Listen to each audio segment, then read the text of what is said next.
এই দায়িত্বটা প্রথমে আপনাদের করা উচিত। আমরা আশা করে প্রথমে এটাই আমরা বলতে আসছি। আমরা এখানে আপনি যাকে তত্ত্বাবধায়ক ছিলেন, আপনি কি এগুলো জানেন না? রোগী কেন ভোগান্তিতে পড়বে? 3টা জায়গায় গেছে তো। এখন যে তত্ত্বাবধায়ক আছে তারপরে এগুলো একটু ঘুরে ঘুরে দেখা উচিত। আপনার রাজাকার করেন কেন? রাজাকার করেন কেন? আমরা আরে নেবো কেন? আমি এখন অস্ত্র নিয়ে খাই গলা কাটে মন উড়ি করে দেবো আমি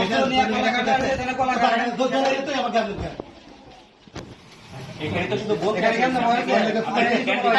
আমার সোজা নেই কালকে আবার স্যার সে কালকে বলা হয়েছে, আজকে আপনি বলা হয়েছে পাল্লাতে করে কোথায় পাবো দাও